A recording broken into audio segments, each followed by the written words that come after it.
जा, अब तू जो करने जा रहा है उसकी सजा तुझे भगवान ने दी है। जा, अब तुझे कुछ नहीं होगा।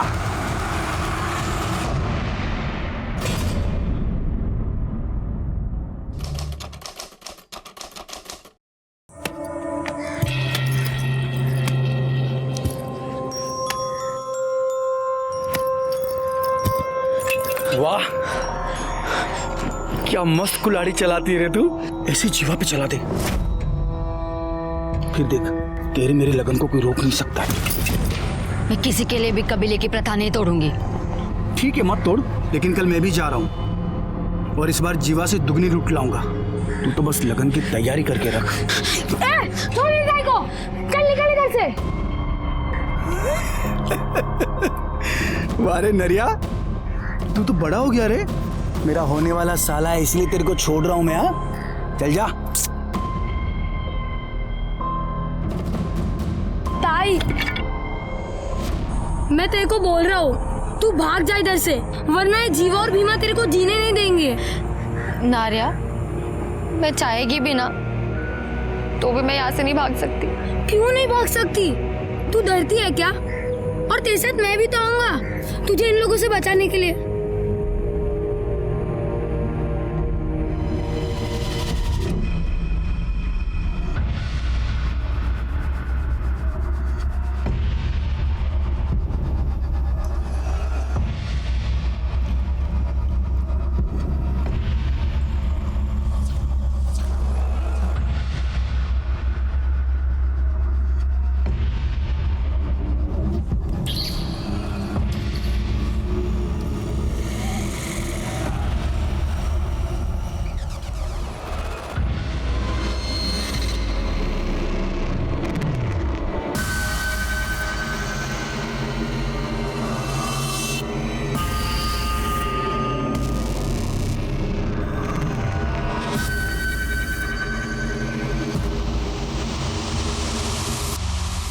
क्लियर होते आपका काम हो जाएगा।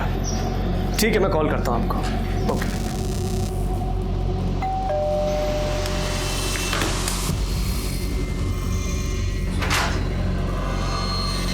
जी साहब, प्रफुल्ल वैद्य के नाम का पार्सल है।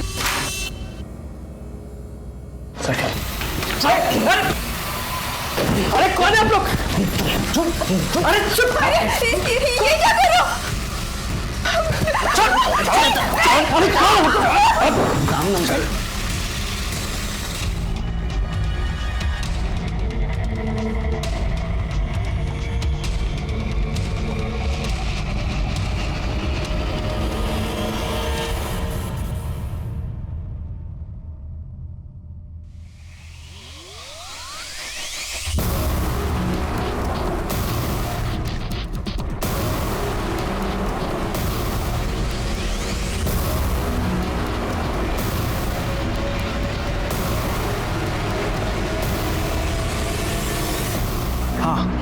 काम हो गया है, बताओ किधर आना है।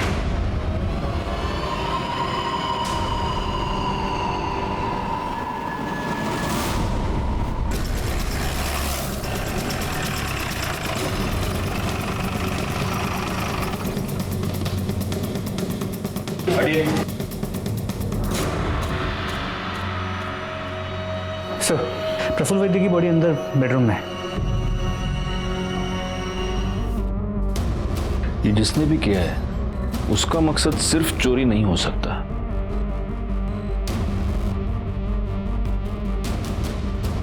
सर, ये विक्टिम की वाइफ है, मंजरी वैद्य, सदमे में। एक बात मेरे समझ में नहीं आ रही गायकवाड़, अगर मर्डरर ने प्रफुल्ल वैद्य का मर्डर कर दिया तो इन्हें क्यों छोड़ा? पाटिल मैडम, जरा उनसे बात करके देखो, आपको कुछ बता दिएगी। Okay sir.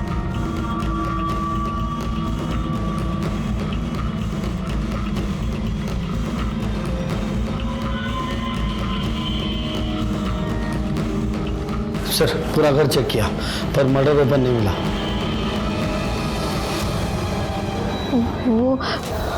वो 4 लोग थे, उनमें से एक जबरदस्ती दूसरे कमरे में लेके गया। और मेरा मर क्या सोना ले जाऊं जा जाऊं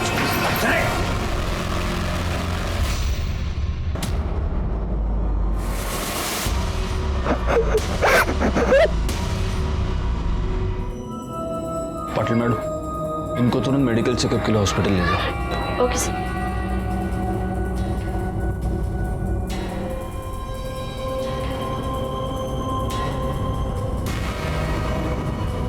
गायकवाड़, चेक करो ये सीसीटीवी कैमरा चल रहा है कि नहीं, और अगर ये चल रहा है तो इसका फुटेज मंगवा लो, शायद इससे कुछ पता चल जाए। सर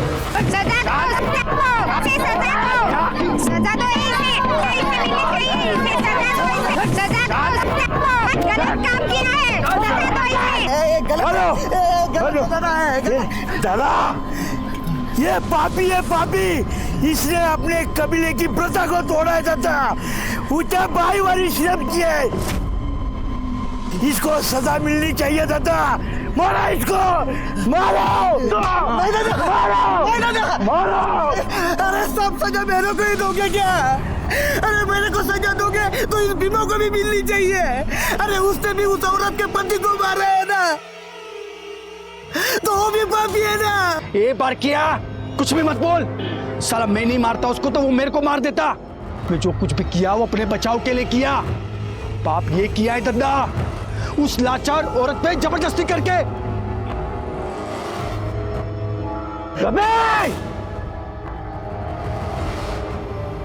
तूने जबरदस्ती करके पाप किया है, इसका थोबड़ा बिगाड़ दिया जाए। अक्का! गलत है दादा। फांसी से तोड़ना क्यों पाला फांस? मंजीरी, मैं समझ सकता हूं कि आप काफी सदमे में हैं, लेकिन फिर भी कुछ सवाल हमें आपसे पूछने ही होंगे, इफ यू आर रेडी।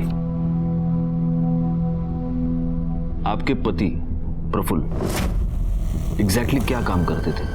वो मनी लेंडर का काम करता था, इंटरेस्ट पे पैसा देता था। ये उस सामान की लिस्ट है जो आपके घर से चोरी हुआ था।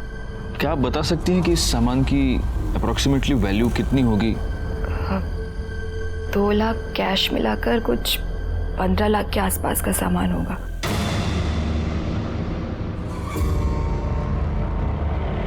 दादा, भीमा ने इस बार 25 लाख की लूट की है। 25 लाख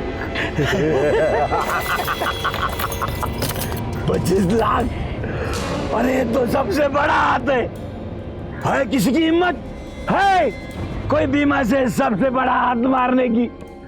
है कोई अपने कबीले में जो सबसे बड़ा हाथ मारेगा वो कामदा से शादी करेगा? है कोई अपने कबीले में? है क्या? शाबाश शाबाश भीमा, शाबाश। दादा, कामदानी जीवा कुठे गेले? दोनों दिख नहीं रहे। हाँ कुठे गेले दोनों? कामदा, जीवा, जाओ जाओ जाओ, उन दोनों को ढूंढ के लेके आओ। चलो बे, चलो चलो साथ में चलो। आपको किसी पर शक कोई है जो आपके साथ ये सब कर सकता है या करवा सकता है? सर, प्रफुल्ल ने काफ़ी लोगों को पैसा दिया था, पर उनमें से 3 क्रेडिटर्स ऐसे थे जो पैसे वापस करना तो दूर की बात, वो इंटरेस्ट भी नहीं दे रहे थे। कौन है ये 3 लोग? दिवाकर और मंदा राउत, जिन्होंने घर खरीदने के लिए पैसे लिया था। दूसरा कमलेश अग्रवाल, जिसने बिजनेस के लिए पैसे लिया था। और तीसरी वो कमीनी पूनम चोपड़ा, जिसके साथ प्रफुल्ल का अफेयर चल रहा था। आपको कैसे पता कि आपके पति का उसके साथ अफेयर चल रहा था? क्योंकि वो दोनों रात भर फोन पर लगे रहते थे। इतनी रात को किससे बात कर रहे हो? जब भी पूछती थी हमेशा उल्टे सीधे जवाब देता था या टाल जाता था। फिर तो उसने घर लेट आना शुरू कर दिया।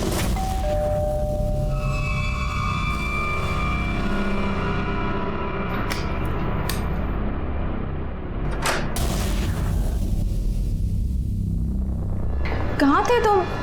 सुबह के 4 बजे हैं। तुमसे मतलब? सो जाओ चुपचाप।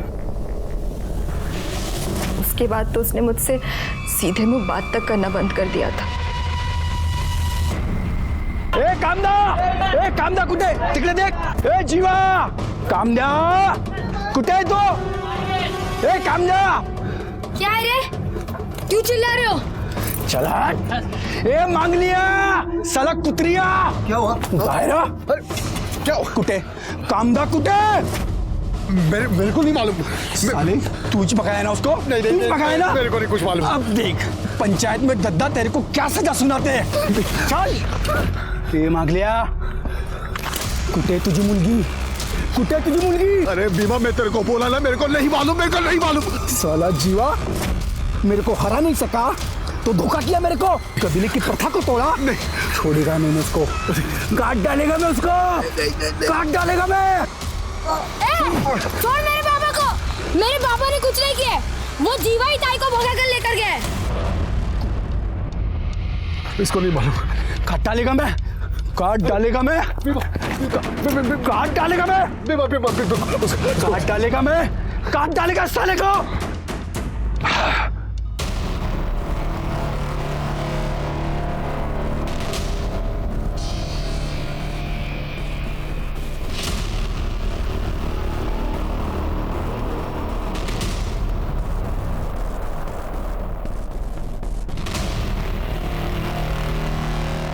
दूसरा वीडियो लगाओ।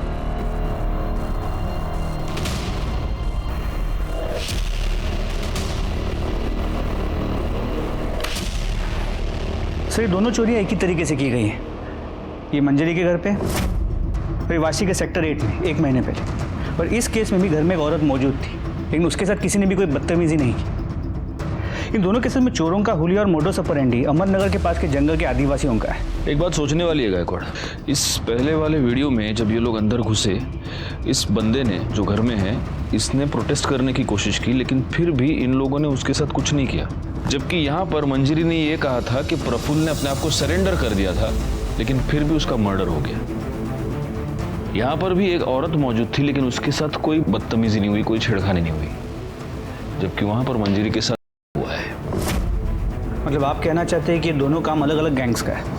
हाँ, ये गैंग्स भी अलग अलग हो सकते हैं और इनके लीडर्स भी। अब हमें वहीं चलकर देखना होगा कि इन लोगों ने आखिर कितने गैंग बना रखे हैं।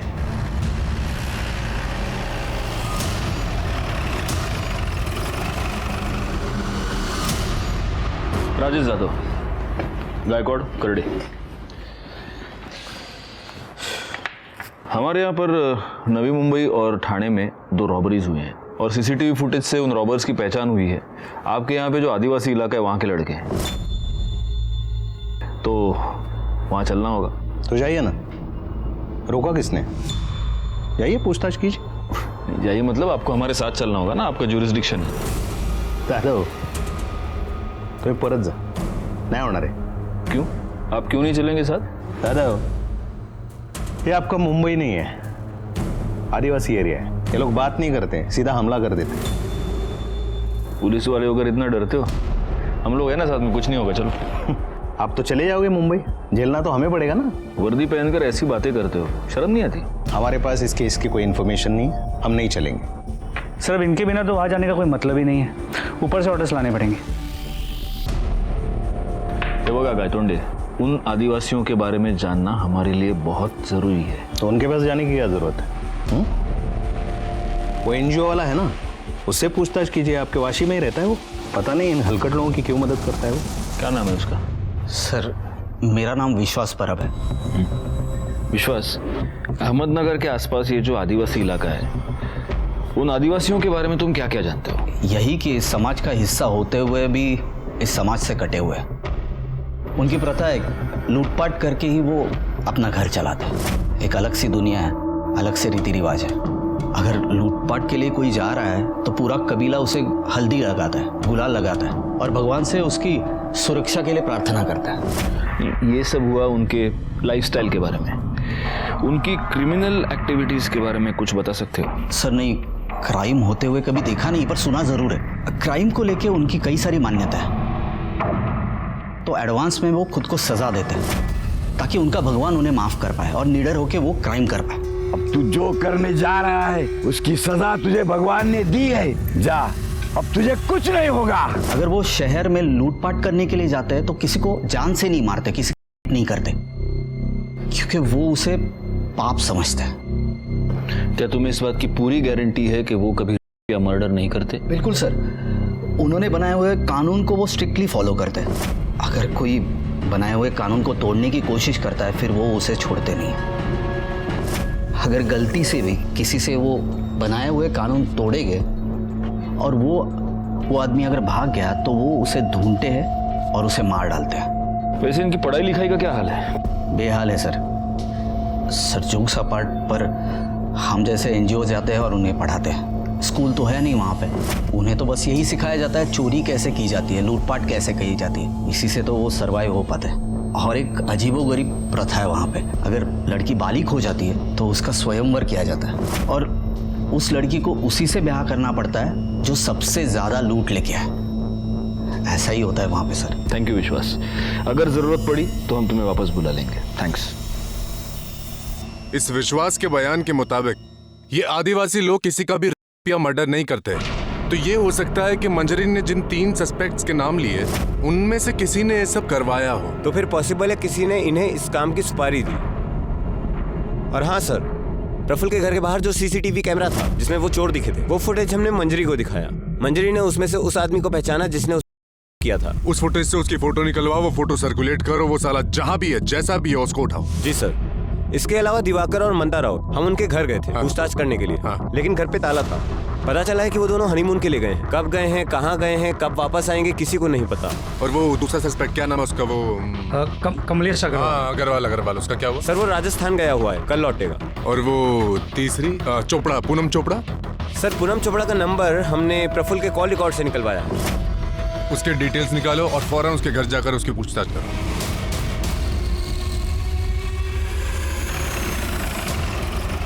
सर मंजरी झूठ बोल रही है। उसे अच्छी तरह पता है कि प्रफुल्ल मेरे भाई जैसा है।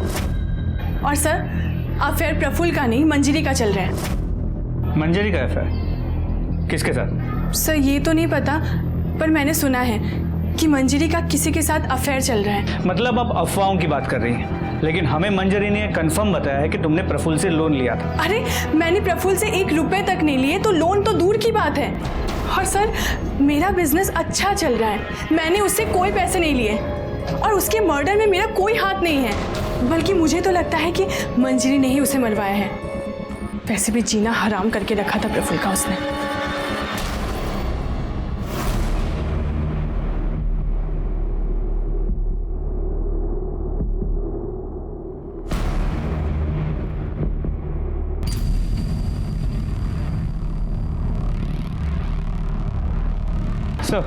सर चांसेस है कि पूनम सच कह रही है, क्योंकि जब हमने प्रफुल्ल के पड़ोसियों से पूछताछ की तो उन्होंने इस बात को कंफर्म किया कि प्रफुल्ल और उसकी बीवी के बीच किसी आदमी को लेकर अक्सर झगड़े होते थे। तो हो सकता है कि मंजरी ने और उसके बॉयफ्रेंड ने मिलकर प्रफुल्ल की सुपारी दी, क्योंकि इन आदिवासियों में तो मर्डर करना पाप है, फिर भी उन लड़कों ने प्रफुल्ल का मर्डर कर दिया।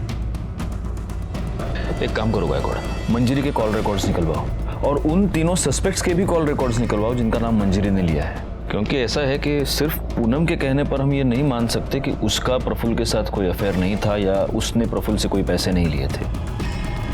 सर सेक्टर 8 के पीछे नदी के पास एक लाश मिली है।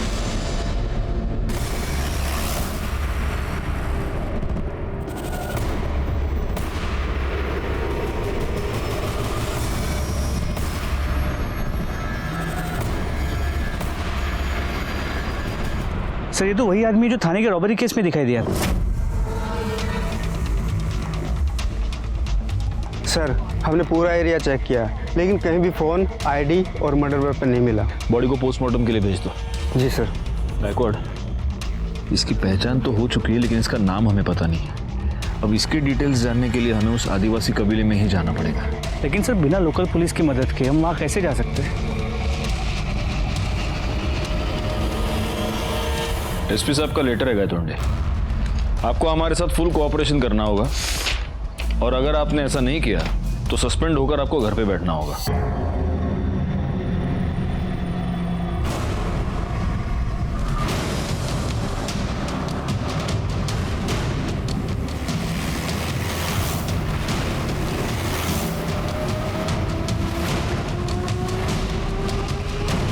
पुलिस?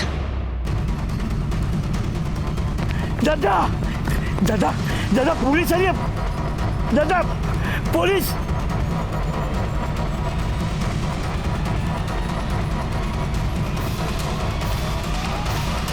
रुक जाओ साहब।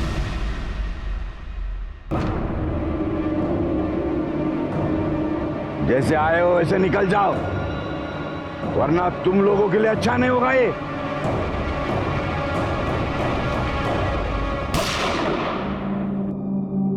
मेरा निशाना चूका नहीं है। अब एक कदम आ गया तो घुटने पे गोली मारूंगा और उसके बाद सीधा छाती पे गोली मारूंगा, समझे? हम मुंबई से आए हैं, यहां की पुलिस नहीं है। करेंगे कुछ नहीं, सिर्फ तुम्हारे कबीले के हर घर की तलाशी लेंगे और इसमें अगर किसी ने होशियारी की तो सीधा उठा के गाड़ी में डाल दूंगा। करेगा? तुम लोगों के पास ये इतना सारा सोना कहां से आया? हाँ? जंगल की लकड़ी काट के इतना सोना मिलता है क्या? हाँ साहब, ये सब हमें जंगल से ही मिलता है। ये जंगल ही हमारा भगवान है। गायकवाड़, कमाल लगा। Sir ready.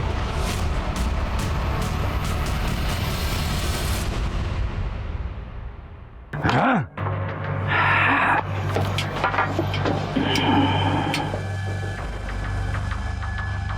ये इसके चेहरे को क्या हुआ? ओ, लापरवाही की वजह से उसको सजा मिली है। गरम तेल उसने अपने थोपड़े पे डाल लिया है। सर बहुत सामान मिला है।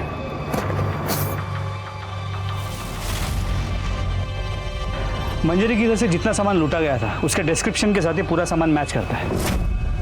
सिर्फ एक फर्क है, मंजरी ने कहा था कि 2 लाख रुपए कैश चोरी हुए थे, इसमें 12 लाख। ये ऊपर का 10 लाख रुपया कहां से आया? हाँ? हमको क्यों पूछ रहे हो? जिसका है उसको पूछो। गायकवाड़, फोटो रखो है ना। इसने की ना चोरी? साहब, ये तो भीमा है, ये इधर नहीं है। ये मेरी ताई और जीवा को ढूंढने गए। जीवा ने मेरी ताई को जबरदस्ती उठा लिया। मेरी ताई को बचा लो ना। ये बच्चा क्या बोल रहा है? हाँ? वो हमारे कबीले की प्रथा है, जो बड़ा हाथ मारता है ना उसके साथ वो लड़की की शादी कर देते हैं हम। वो जीवा ने प्रथा तोड़ दी। वो लड़की को लेके भाग गया, इसलिए उसके पीछे भीमा गया है वो। हाँ, दूसरी फोटो दिखाओ। यही है जीवा? साहब, जीवा और भीमा मेरी ताई को बहुत परेशान करते थे। वो उन दोनों से तंग आ गई थी। मैंने उसे बहुत बार बोला कि भाग जा, पर वो नहीं गई। अगर ऐसा है तो तुम्हारे भीमा ने अपना शिकार कर लिया है। जीवा की लाश मिली है हमें। दादा, भीमा ने अपना बदला ले लिया है। हाँ, भीमा भीमा भीमा भीमा भीमा भीमा भीमा भीमा भीमा भीमा भीमा।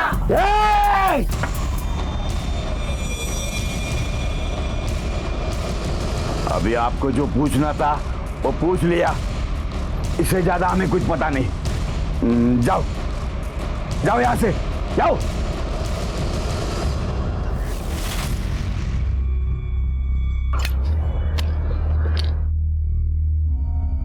बहुत बात आ रहा है रे। अरे कुत्ता मरा होगा कोई, चल ना देखते हैं। ये वो कौन है? Hello police. सर और इस तरफ।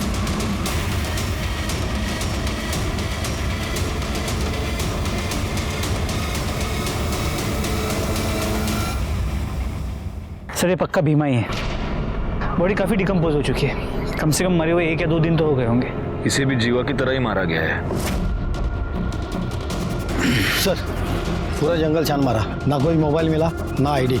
सर कोई मर्डर वेपन नहीं मिला। बॉडी को पोस्टमार्टम के लिए भेज दो। सर पोस्टमार्टम रिपोर्ट के मुताबिक भीमा का मर्डर 2 दिन पहले दोपहर 3 से 5 के बीच हुआ है, जबकि जीवा का मर्डर उसी दिन सुबह 8 और 9 के बीच हुआ। अगर हम ये मान लेते हैं कि भीमा ने जीवा को मारा है फिर भी भीमा को किसने मारा? किसने मारा ये तो पता नहीं, लेकिन इन दोनों का मर्डर एक ही बंदे ने किया है ये तो तय है। कहीं इस कामदा का कोई तीसरा आशिक तो नहीं है?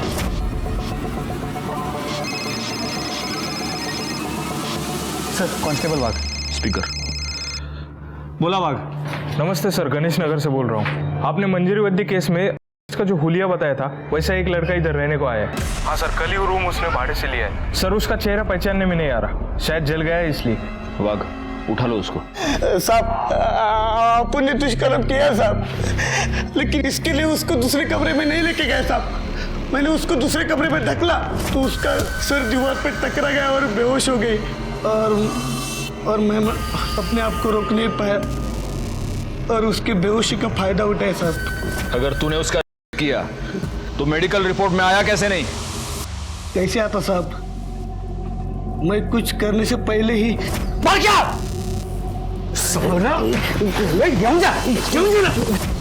उसके अगले दिन आप सब लोग कबीले में आए, आपने मेरे को पहचान नहीं, तभी मैंने सोचा कि दूसरा किधर जाके अपनी जिंदगी नई तरीके से शुरू करूं। तू नई जिंदगी की शुरुआत करने नहीं गया था, तू भीमा का खून करने गया था। क्या भीमा मर गया? किसने किया साहब? तू हमको सवाल नहीं पूछेगा, हमको पता है भीमा का मर्डर तू नहीं किया है। नहीं सर। बता कामदा किधर है? नहीं साहब, मैंने कुछ नहीं किया साहब, मैंने भीमा का मर्डर नहीं किया साहब। साहब मेरे को सच्ची नहीं पता है कामदा किधर है साहब, सच्ची नहीं पता। रिकॉर्ड, सच में ये लोग बड़े सख्त होते हैं। नहीं साहब। करडे फोड़ून टाकायला। मंजरी सच बोल रही है, इस बारके ने सच में उस पर अटेम्प्ट किया था। इसका मतलब मंजरी ने या उसके बॉयफ्रेंड ने प्रफुल्ल की सुपारी इन लोगों को नहीं दी थी। सर, करण गोवा की मैंने बैंक डिटेल चेक की है, उसमें एक इंपॉर्टेंट बात सामने आई है।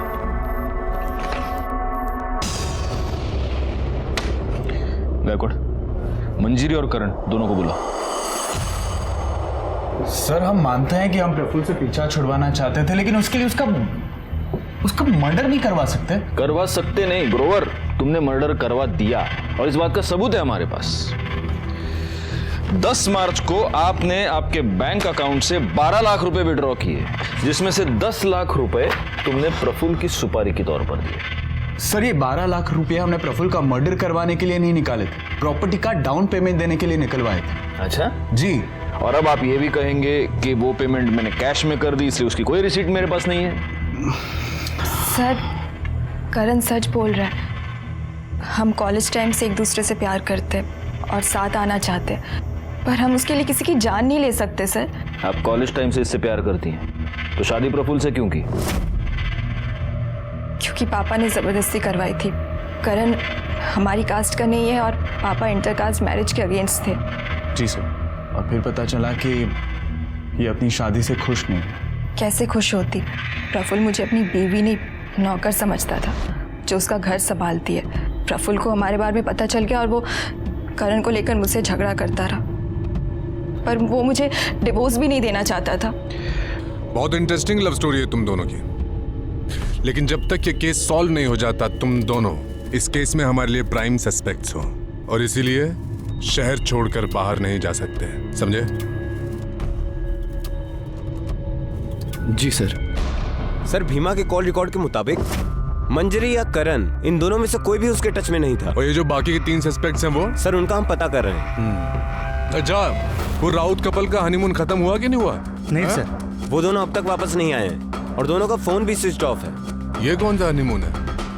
नहीं, मुझे तो लगता है ये कुछ गड़बड़ है। ये दोनों कुछ हनीमून वनीमून नहीं, ये जानबूझ के गायब हुए हैं। इन्हें ढूंढना पड़ेगा।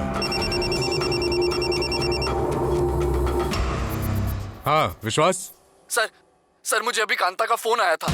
बहुत घबराई हुई थी सर। वो कह रही थी कबीले वालों ने उसे ढूंढ लिया है और वो अभी उसे लेके जा रहे हैं और मार डालेंगे। सर, मैं और कुछ पूछता तब तक फोन बंद हो गया। सर, कुछ कीजिए प्लीज प्लीज सर। गायकवाड़, जल्दी से टीम इकट्ठा करो। सर।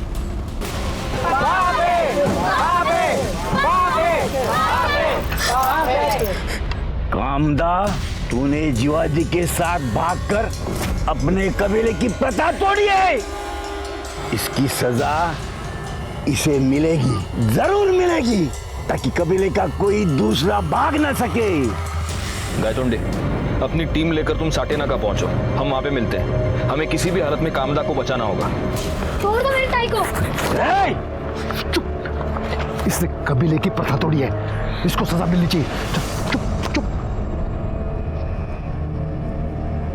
गायतोंडे चला लवकर।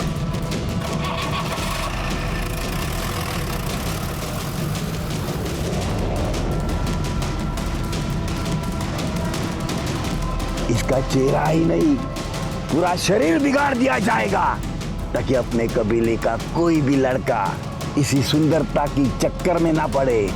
अक्का! बाबे, बाबे, बाबे, बाबे। चलो पीछे पीछे हटो, ठोक दूंगा ना जाकर को, हटो।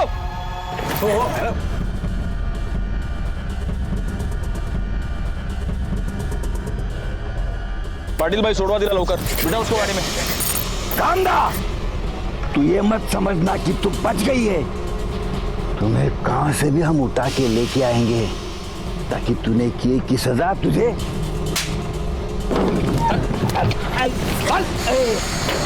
गाड़ी ने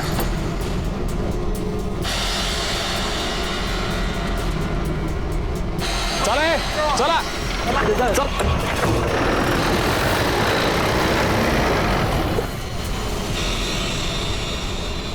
जब जीवा को पता चला कि भीमा ने उससे भी बड़ा हाथ मारा है तो मुझे जबरदस्ती अपने साथ मुंबई ले आया। यहाँ पर कहाँ रखा था उसने तुम्हें? क्या वाशी में कोई खोली थी, वहाँ लेके गया मुझे। बोला अगले दिन ही लगन बनाएगा मेरे साथ। मैंने उसको मना किया, उसको बोला ये सब गलत है, तो उसने मेरे साथ जबरदस्ती की, मेरे को चुप करा दिया। अगले दिन वो तैयारी करने गया, फिर लौटा ही नहीं। और उसी दोपहर को भीमा वहाँ आया, बोला कि जीवा का किस्सा खत्म, अब वो कभी वापस नहीं आएगा और अब वो मेरे साथ लगन बनाएगा। शाम को वो कहीं गया और वो भी वापस नहीं आया। मैं तब से वही बंद थी। तुमने आसपास किसी से मदद मांगने की कोशिश की? हाँ साहब, मैंने मांगी ना, मैंने दरवाजा पीटा, आजू बाजू के लोग आए और मुझे दरवाजा तोड़ के बचा लिया।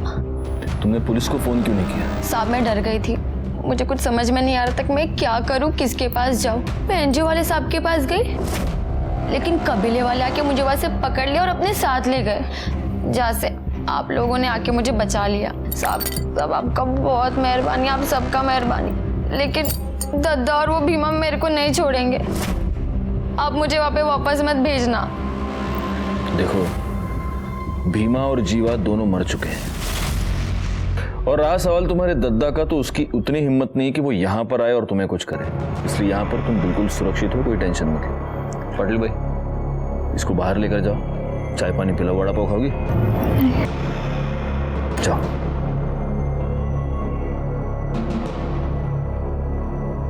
सर, राउत फैमिली के बारे में एक इम्पोर्टेंट बात पता चली।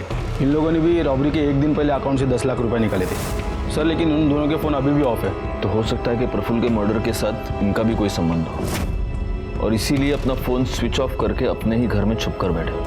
बैकवर्ड एक काम करो, इनके एड्रेस पर जाओ और कंफर्म करो ये दोनों वहां पर है या नहीं। सर,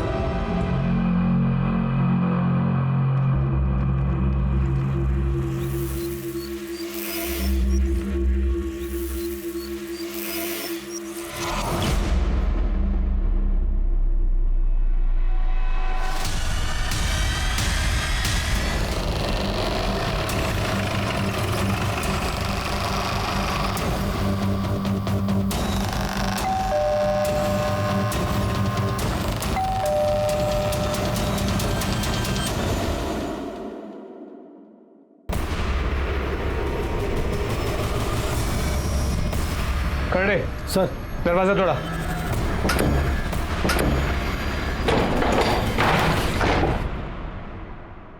करड़े सर, ऊपर चेक करो। पवार, पूरा घर चेक करो, देखो कोई है क्या।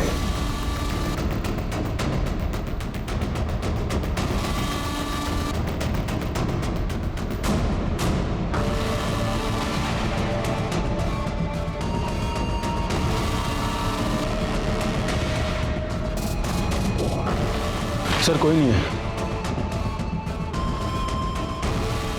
सर, ऊपर कोई नहीं है। हमें थोड़ी सी देर हो गई, मुझे लगता है वो लोग अभी कुछ ही देर पहले भागे।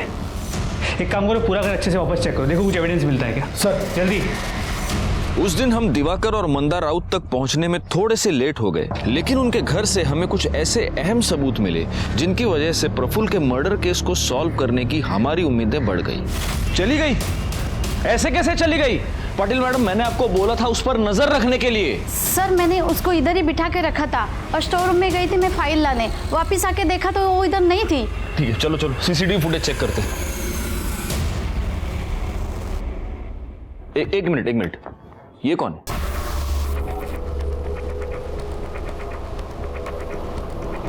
इसके पीछे वो गई है। पाटिल मैडम, उसके फोन पर फोन कीजिए जल्दी। Okay sir. बार देखिए इमीडिएटली। तुम तक बाहर के कैमरे का फुटेज प्ले करो।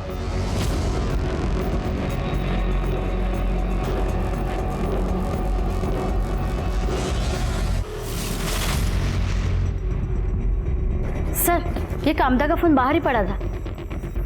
ये जरूर वो कबीले वाले ही है और ये उसको कबीले के पास ही लेके गए होंगे। इससे पहले कि ये लोग वहां पहुंचे हमें उन्हें पकड़ना पड़ेगा। ये फोन ले लो और देखो इसमें कुछ मिलता है क्या। चला दीपक।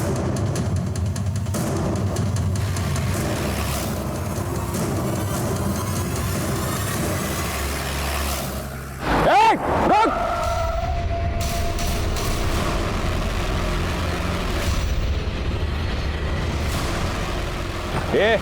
अभी अगर होशियारी की ना तो तुम्हारी इस दद्दा की खोपड़ी खोल दूंगा मैं। सर राउत कपल ने अभी नासिक के गेस्ट हाउस में अपने डेबिट कार्ड से चेक इन किया है। फौरन नासिक पुलिस को इन्फॉर्म करो, उन्हें राउत कपल की डिटेल्स भेजो और उनको कहो कि उन्हें अरेस्ट करे और फौरन वाशी भेज दे। बोल, तूने प्रफुल्ल की सुपारी दी थी कि नहीं? बोल। प्रफुल्ल के मर्डर के एक दिन पहले तुमने अपने अकाउंट से 10 लाख रुपए निकाले थे जो तुमने भीमा को दिए। तुम्हारे घर से वो फाइल भी मिली है जिनमें उन लोगों के नाम हैं जिनको प्रफुल्ल ने इंटरेस्ट पर पैसे दिए थे। उसमें तुम्हारा भी नाम है। वो फाइल तुम्हारे पास कैसे आई? बोल। सर वो प्रफुल्ल से हमने घर खरीदने के लिए कैश में पैसे लिए थे और हमें इंटरेस्ट बहुत भारी पड़ रहा था, इसलिए हमने सोचा कि अगर वो फाइल ही गायब हो जाए तो कोई सबूत ही नहीं रहेगा कि हमने उससे कोई पैसे लिए थे। हाँ साहब, मुझे पता चला कि कोई ट्राइबल गैंग है। मैंने उनमें से बीमा का नंबर निकाला और उसे प्रफुल्ल के बारे में बताया कि वो वहाँ से अच्छी खासी रकम लूट सकता है और अगर वो प्रफुल्ल को मार के मुझे ये फाइल दे देगा तो मैं उसे 10 लाख दूंगा। उसने यही कहा साहब। काम हो गया, बताओ किधर आना है। गायकवाड़, प्रफुल्ल के मर्डर के जुर्म में इन दोनों को अरेस्ट करो। सर, कामदा के फोन से हमें एक इंपॉर्टेंट लीड मिली है।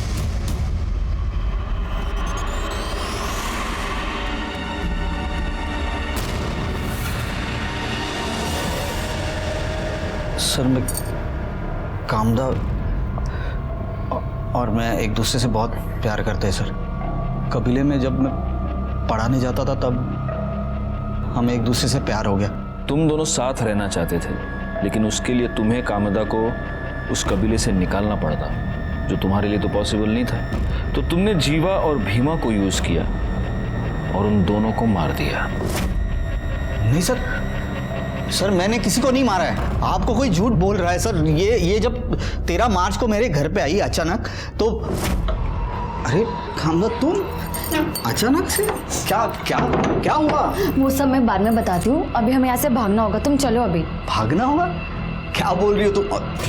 ये तो खून के दाग है। तुम ठीक हो? तुम्हें कुछ हुआ नहीं है ना? हाँ मैं ठीक हूँ। अरे वो कबीले में बकरे की बलि दे रहे थे, ये उसी का है। तुम्हारे खून लगे कपड़े हमें इसके घर से मिले।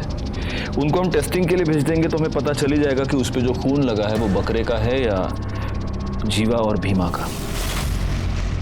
देखो कामदा, बचने का कोई रास्ता नहीं है, इसलिए बेहतर होगा कि तुम खुद सब कुछ कबूल करो। मारती नहीं तो और क्या करती साहब। मैं विश्वास के साथ लगन बनाना चाहती थी, पर दद्दा, पूरे कबीले वाले, जीवा, भीमा सब मेरे पीछे पड़े हुए थे, जैसे मैं कोई इंसान नहीं, कोई इनाम हूँ जिसका कोई सपना नहीं, कोई दिल नहीं। मैं ये जानती थी कि मैं कबीले से कभी अकेले नहीं निकल पाऊंगी, इसलिए जब भीमा लूट के लिए गया, मैं जीवा से बोली, जीवा मैं तुझसे बहुत प्यार करती हूँ और लगन भी करना चाहती हूँ। तू अगर मेरे साथ भागने के लिए तैयार है तो मैं ये प्रथा व्रता सब छोड़ दूंगी। फिर हम लोग दोनों भाग के नवी मुंबई आ गए। मुझे विश्वास के पास जाना था। हम ना एक काम करते हैं, एनजीओ वाले साहब की मदद ले लेते हैं, वो हमारा लग्न करवा देंगे। मैं उनसे बात कर लेती हूँ, हम कल जाके उनसे मिल लेंगे। ठीक है।